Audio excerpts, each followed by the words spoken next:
കഴിഞ്ഞ 2-3 ദിവസങ്ങളിലായി ലോകത്തിന്റെ ശ്രദ്ധ മുഴുവൻ ഇന്ത്യയിലേക്കാണെന്ന് പറഞ്ഞാൽ ഒട്ടും അതിശയോക്തിയില്ല. കാരണം സമ്മിറ്റ് നടക്കുന്നതിന് ഫ്രഞ്ച് പ്രസിഡന്റ് ഇമ്മാനുവൽ മാക്രോൺ ഇന്ത്യയിലേക്ക് വരികയാണ്. അതുമായി ബന്ധപ്പെട്ട് വലിയ ഒരുക്കങ്ങൾ ഇവിടെ നടക്കുന്നു. കൂടാതെ തൊട്ട അയൽരാജ്യമായ ബംഗ്ലാദേശിൽ BNP എന്ന് പറയുന്ന പാർട്ടി അധികാരത്തിലേക്ക് എത്തുന്നു. പുതിയ ഗവൺമെന്റ് അധികാരം ഏറ്റെടുക്കുന്നു. സ്വാഭാവികമായും സാർക്ക് രാജ്യങ്ങളെയൊക്കെ അങ്ങോട്ടേക്ക് ക്ഷണിക്കും. സാർക്ക് രാജ്യങ്ങളുടെ ഭരണത്തലവന്മാരെത്താം. ഇന്ത്യൻ പ്രധാനമന്ത്രി നരേന്ദ്രമോദി അങ്ങോട്ടേക്ക് പോകുമോ എന്ന് ലോകം ഉറ്റുനോക്കുന്നുണ്ട്. മാത്രമല്ല ജമാഅത്ത് ഇസ്ലാമിയേക്കാൾ മികച്ച ഒരു ബന്ധം BNPയുമായിട്ട് പുലർത്താൻ ഇന്ത്യ ആഗ്രഹിക്കുകയും ചെയ്യുന്നുണ്ട്. അതിനിടയ്ക്കാണ് ചൈനയുടെ ഭാഗത്തുനിന്ന് ചില ഭീഷണി ഉണ്ടാകുന്നു എന്ന തരത്തിലുള്ള ഇന്റലിജൻസ് റിപ്പോർട്ട് വരുന്നത്. ഇപ്പോൾ ചൈനയുടെ അതിർത്തിയിൽ നിന്ന് ഏതാണ്ട് 100 കിലോമീറ്റർ ദൂരെ അസമിലെ ദിബ്രുഗഡ് ജില്ലയിലെ അവിടുത്തെ ഒരു റോഡിൽ ഇന്ത്യൻ പ്രധാനമന്ത്രി നരേന്ദ്രമോദി വിമാനത്തിൽ വന്നിറങ്ങുന്നു. അതായത് ദേശീയപാതയിൽ പോലും നമ്മുടെ യാത്രാ വിമാനങ്ങൾക്കും യുദ്ധവിമാനങ്ങൾക്കും ഇറങ്ങാൻ കഴിയുന്ന എമർജൻസി ലാൻഡിംഗ് ഫെസിലിറ്റി സൗകര്യം ഉൾപ്പെടെ നമ്മൾ തയ്യാറാക്കുന്നു. നിയമസഭാ തെരഞ്ഞെടുപ്പ് അസമിൽ വരാനിരിക്കുകയാണ്. അതിനുള്ളിൽ തന്നെ ഏതാണ്ട് വലിയ തോതിൽ ബഡ്ജറ്റ് നമ്മൾ അങ്ങോട്ടേക്ക് നീക്കി വെക്കുന്നു. 100 കോടി രൂപ ചെലവിട്ടാണ് ഇപ്പം ഈ മൊറാൻ ബൈപ്പാസിൽ 4.2 കിലോമീറ്റർ ദൂരത്തിൽ വിമാനത്താവളം നിർമ്മിച്ചതെന്ന് പറയാം. അപ്പോൾ റോഡാണോ നിർമ്മിച്ചതെന്ന് ചോദിച്ചാൽ റോഡാണ്. എന്നാൽ ഒരു റൺവേക്ക് തുല്യമായ റോഡാണ് നിർമ്മിച്ചത്. കാരണം വടക്കിഴക്കൻ സംസ്ഥാനങ്ങൾക്ക് മേൽ എപ്പോഴും ഭീഷണി നിലനിൽക്കുന്നതാണ്. മുൻ സർക്കാർ ഒരു 10 വർഷത്തിന് മുമ്പത്തെ കാലമെടുത്താൽ ഈ വടക്കിഴക്കൻ സംസ്ഥാനങ്ങളിൽ വികസനം എത്തി നോക്കിയിട്ട് പോലും ഉണ്ടായിരുന്നില്ല. മാത്രമല്ല ആ മേഖലയിലേക്ക് ചൈനയുടെ ഭീഷണി എപ്പോഴും ഉണ്ടായിരുന്നു. അന്ന് ഇന്ത്യയുടെ പ്രതിരോധ മന്ത്രിയായിരുന്ന AK ആന്റണി പറഞ്ഞത്, നമ്മൾ ഈ വടക്കിഴക്കൻ സംസ്ഥാനങ്ങളിൽ വലിയ വികസന പ്രവർത്തനങ്ങളോ പുതിയ റോഡുകളോ മലമുകളിലേക്കുള്ള പാതകളോ ഒന്നും നിർമ്മിക്കുന്നില്ല, നവീകരിക്കുന്നില്ല, പുതിയ അണക്കെട്ടുകൾ നിർമ്മിക്കുന്നില്ല. കാരണം എന്താ? ഇന്ത്യയേക്കാൾ വലിയ പവർഫുൾ രാജ്യമാണ് ചൈന. ആ രാജ്യം എപ്പോൾ വേണമെങ്കിലും ഇന്ത്യക്കെതിരെ തിരിയാനുള്ള സാധ്യതയുണ്ട്. അതുകൊണ്ട് അവരെ പ്രകോപിപ്പിക്കാൻ പാടില്ല. 10 വർഷം മുമ്പ് ഇതായിരുന്നു ഇന്ത്യയുടെ പദ്ധതിയെങ്കിൽ, ഇന്ത്യയുടെ നീക്കമെങ്കിൽ, അതിനുശേഷം വന്ന NDA സർക്കാർ അതിനെയെല്ലാം മറികടക്കുന്നു. ഇന്ന് വടക്കിഴക്കൻ സംസ്ഥാനങ്ങളെ പുരോഗതിയിലേക്ക് നയിക്കണം. അതിൽ ഏറ്റവും പ്രധാനപ്പെട്ടത് ഈ ELF പദ്ധതിയിൽ ഉൾപ്പെടെ ഏതാണ്ട് 5500 കോടി രൂപയുടെ വികസന പ്രവർത്തനങ്ങൾ അസമിൽ മാത്രം നടത്തുകയാണ്. ഇതിനുശേഷം അവിടെ ഏറ്റവും പ്രധാനപ്പെട്ട ഒന്ന് എന്ന് പറയുന്നത് ഈ ഭാസ്കർ വർമ്മ പാലം നിർമ്മിച്ചു. അതായത് 3030 കോടി രൂപ ചെലവിട്ടാണ് ഭാസ്കർ വർമ്മ പാലം നിർമ്മിച്ചത്. ബ്രഹ്മപുത്ര നദിക്ക് കുറുകെ ഗോഹത്തി നോർത്തുമായി ബന്ധിപ്പിക്കുന്ന ഒരു പാലം. മുൻപ് ഗോഹത്തിയിൽ നിന്ന് ഗോഹത്തി നോർത്തിലേക്ക് എത്താൻ ഏതാണ്ട് 3/4 മണിക്കൂർ മുതൽ 1 മണിക്കൂർ വരെ സമയം ചെലവഴിക്കണമായിരുന്നു.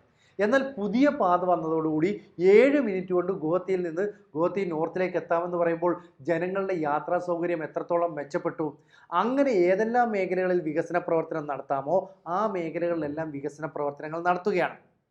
മാത്രവുമല്ല ഈ ഇന്ത്യൻ പ്രധാനമന്ത്രി നരേന്ദ്രമോദി ഈ വിമാനത്തിൽ വന്ന് ഇറങ്ങിയതിന് ശേഷം സുഖോയ് 30 വിമാനം ഇവിടെ നിന്ന് പറന്നുയരുന്നു.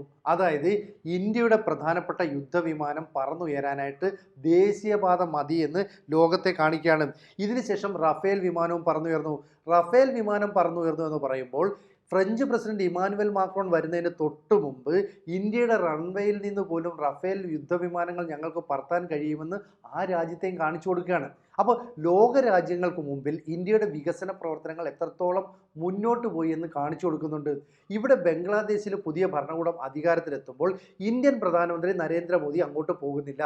പകരം വൈസ് പ്രസിഡന്റിനെയോ അല്ലെങ്കിൽ വിദേശകാര്യമന്ത്രി S ജയശങ്കറിനെയോ ആയിരിക്കും നമ്മൾ അയക്കുന്നത്. പക്ഷേ ബംഗ്ലാദേശ് നാഷണലിസ്റ്റ് പാർട്ടിയുമായിട്ട്, അതായത് കാലിദാസിയുടെ പാർട്ടിയുമായിട്ട് നേരത്തെ വലിയ ബന്ധമൊന്നും ഉണ്ടായിരുന്നില്ലെങ്കിലും ആ ബന്ധം തിരിച്ചു പിടിക്കാനായിട്ട് നേരത്തെ തന്നെ നമ്മൾ ചില ചർച്ചകൾ ആരംഭിച്ചു. കാരണം ജമാഅത്ത് ഇസ്ലാമി എന്ന് പറയുന്നത് ഇന്ത്യക്കെതിരായിട്ടുള്ള നിലപാട് സ്വീകരിക്കുന്ന പാർട്ടിയാണ്. ആ പാർട്ടിയെ ബംഗ്ലാദേശിലെ ജനങ്ങൾ തന്നെ പൂർണ്ണമായിട്ടും കൈയൊഴിഞ്ഞു.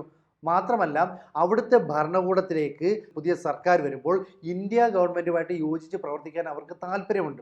എത്രയോ കാലമായിട്ട് ഇന്ത്യ ബംഗ്ലാദേശ് അതിർത്തിയിൽ ഒരു മുള്ളുവേലി പോലും കെട്ടാതെ നമ്മൾ സ്വതന്ത്രമായി തുറന്നിട്ടിരുന്ന, രാവിലെ ബംഗ്ലാദേശിൽ നിന്ന് ആളുകൾ ഇന്ത്യയിലേക്ക് തൊഴിലെടുക്കാൻ വരുന്നു, എന്നിട്ട് തൊഴിലെടുത്തിട്ട് പണമൊക്കെ ആയിട്ട് തിരിച്ചു പോകുന്നു. ഇങ്ങനെയുള്ളൊരു ബന്ധത്തെ ഇല്ലാതാക്കിയത് ശരിക്കും പറഞ്ഞാൽ ജമാഅത്ത് ഇസ്ലാമിയാണ്. അപ്പോൾ പുതിയ ഭരണകൂടത്തെ നമ്മൾ എങ്ങനെ കൈകാര്യം ചെയ്യും? കാരണം ഈ ബംഗ്ലാദേശ് നേരത്തെ തന്നെ ചൈനയ്ക്ക് ചില വാഗ്ദാനങ്ങളൊക്കെ നൽകിയിരുന്നു. ഈ വടക്കിഴക്കൻ സംസ്ഥാനങ്ങളിലേക്ക് വേണമെങ്കിൽ കടന്നു കയറാം, വടക്കിഴക്കൻ സംസ്ഥാനങ്ങൾക്ക് ഈ കടലുമായിട്ട് വലിയ ബന്ധമില്ല, അതിന് ബംഗ്ലാദേശിനാണ് ബന്ധമുള്ളത്, വേണമെങ്കിൽ ഞങ്ങൾ ചൈനയെ സഹായിക്കാം. പക്ഷേ ലോകത്തിലെ 4ാമത്തെ വലിയ ശക്തിയായിട്ട് വളരുന്ന ഇന്ത്യക്ക് നേരെ ഒരു പ്രകോപനത്തിന് ഇപ്പം മുതിരുന്നത് ബുദ്ധിയല്ല എന്ന് ചൈന തീരുമാനിച്ചു. അങ്ങനെയാണ് ഷീ ജിൻപിങ്ങും ഇന്ത്യൻ പ്രധാനമന്ത്രി നരേന്ദ്രമോദിയും തമ്മിലുള്ള ബന്ധം കൂടുതൽ ദൃഢമാകുന്നതിൻ്റെ ചില സൂചനകൾ വന്നത്. ഇതിനിടയിൽ ഡൊണാൾഡ് ട്രംപ് ഇടപെട്ടു. ഡൊണാൾഡ് ട്രംപ് ഇന്ത്യയുമായിട്ട് വ്യാപാര കരാറിൽ ഏർപ്പെടുന്നു. ഈ വ്യാപാര കരാർ അനുസരിച്ച് നമുക്ക് 18% തീരുവയും പാകിസ്ഥാന് 19% തീരുവയുമാണ് ഏർപ്പെടുത്തിയത്. അന്ന് ഈ ഖ്വാജ ആസിഫ് പറഞ്ഞത് ഇന്ത്യയെ ഇങ്ങനെ നെഞ്ചോട് ചേർത്ത് പിടിക്കുകയാണ് ഡൊണാൾഡ് ട്രംപ്. പക്ഷേ പാകിസ്ഥാനെയോ ഒരു ടോയ്ലറ്റ് പേപ്പർ പോലെയാണ് കാണുന്നത്. അതായത് ആവശ്യം കഴിഞ്ഞാൽ വലിച്ചെറിയുന്നു, യൂസ് ആൻഡ് ത്രോ. അങ്ങനെയുള്ള പാകിസ്ഥാൻ എന്തിനാണ് ഇനിയും അമേരിക്കയെ പിന്തുണയ്ക്കുന്നത്? അപ്പം നമ്മുടെ നയതന്ത്രം ഏതാണ്ട് വ്യക്തമായി. നമ്മൾ ഒരു വശത്ത് അമേരിക്കയുമായിട്ടുള്ള നല്ല ബന്ധം, ചൈനീസ് പ്രസിഡന്റ് അല്ലെങ്കിൽ ചൈനീസ് ഭരണാധികാരി ഇന്ത്യൻ പ്രധാനമന്ത്രിയുടെ തോളിൽ കൈയിടാൻ താല്പര്യം പ്രകടിപ്പിക്കുന്നു. ഇപ്പുറത്ത് ബംഗ്ലാദേശിൽ പുതിയ ഭരണകൂടം വരുമ്പോൾ ഇന്ത്യയുമായിട്ട് യോജിച്ച് പ്രവർത്തിക്കാൻ തീരുമാനിക്കുന്നു. അതിനിടയിൽ ലോകത്ത് അമേരിക്കയെ പോലും വെല്ലുവിളിക്കാൻ കഴിയുന്ന ഫ്രാൻസ് എന്ന് പറയുന്ന രാജ്യത്തിൻ്റെ ഭരണാധികാരി ഇമ്മാനുവൽ മാക്രോൺ ഇന്ത്യയിലേക്ക് വരുന്നു. ഒപ്പം 114 റഫേൽ യുദ്ധവിമാനങ്ങൾ ഇന്ത്യ വാങ്ങാനായിട്ട് ഒരു വലിയ കരാറിൽ ഒപ്പുവെക്കുകയാണ്. ഈ കരാർ അനുസരിച്ച് 114 യുദ്ധവിമാനങ്ങളും ഫ്രാൻസിൽ നിർമ്മിച്ച് ഇങ്ങോട്ടേക്ക് കൊണ്ടുവരുമല്ല, 60% അതിന് വേണ്ട സാങ്കേതിക വിദ്യ ഇന്ത്യയിൽ തന്നെ ഡെവലപ്പ് ചെയ്യുന്നു. എന്നിട്ട് ഇന്ത്യയിൽ തന്നെ യുദ്ധവിമാനം നിർമ്മിക്കുന്നു. അതിൻ്റെ അർത്ഥം യുദ്ധവിമാനങ്ങളുടെ സാങ്കേതിക വിദ്യ പോലും ഇന്ത്യയിലേക്ക് കൈമാറപ്പെടുന്നു. ഇപ്പോൾ അമേരിക്കയുടെ ഒരു പ്രത്യേകത എന്താ? അമേരിക്ക മറ്റു രാജ്യങ്ങൾക്ക് യുദ്ധവിമാനം നൽകും, പക്ഷേ സാങ്കേതിക വിദ്യ കൈമാറില്ല. എന്തെങ്കിലും അറ്റകുറ്റപ്പണിയോ പ്രശ്നമോ ഉണ്ടെങ്കിൽ അവിടെ നിന്ന് ടെക്നീഷ്യൻസ് വരണം. ഇവിടെ അങ്ങനെയല്ല. നമ്മൾ Atmanirbhar Bharat, make in India തുടങ്ങിയ പദ്ധതികളിലൂടെ നമ്മുടെ രാജ്യം സ്വയം വികസിക്കാനായിട്ട് നമ്മുടെ രാജ്യത്ത് കഴിവുള്ള വൈദഗ്ധ്യമുള്ള ആളുകൾക്ക് കൂടുതൽ പ്രോത്സാഹനം ചെയ്യാനായിട്ട് എല്ലാവിധ സഹായവും ഇന്ത്യൻ ഭരണകൂടം ചെയ്യുന്നുണ്ട്. അതാണ് നൽകിയിരിക്കുന്നത്. ഇപ്പോൾ റോഡിൽ വിമാനം ഇറക്കിയതോടുകൂടി വടക്കിഴക്കൻ സംസ്ഥാനങ്ങളിൽ ഒരു അടിയന്തര സാഹചര്യം വന്നു. ഇപ്പോൾ ഇവർ പറയുന്നത് എന്താ? കുപ്പിക്കഴുത്ത് പോലെ ഒരു ഭാഗം മാത്രമേ ഉള്ളൂ മറ്റു ഭാഗങ്ങളിൽ നിന്ന് വടക്കിഴക്കൻ സംസ്ഥാനങ്ങളിലേക്ക് പോകാൻ. അത് 7 സിസ്റ്റേഴ്സ് ആണ്. ആ 7 സിസ്റ്റേഴ്സിന് എന്തെങ്കിലും ഒരു പ്രശ്നമുണ്ടായാൽ മറികടക്കാനായിട്ട് യാതൊന്നും ചെയ്തിട്ടില്ല. ഇവിടെ ചൈനയ്ക്ക് ഒരു 100 കിലോമീറ്റർ ഇപ്പുറം റോഡിൽ, അതായത് അസമിലെ ദിബ്രുഗഡ് ജില്ലയിൽ വിമാനം ഇറക്കാൻ നമുക്ക് സാധിച്ചു എന്ന് പറഞ്ഞാൽ നമ്മുടെ ദേശീയപാത 37 എത്രത്തോളം വികസനം ഉണ്ടായെന്ന് ആലോചിച്ച് നോക്കുക. കാരണം ഒരു വിമാനം വന്നിറങ്ങുക എന്ന് പറഞ്ഞാൽ ഏതാണ്ട് 40 ടൺ ഭാരം വരെയാണ് യുദ്ധവിമാനങ്ങൾക്ക് പറയുന്നത്.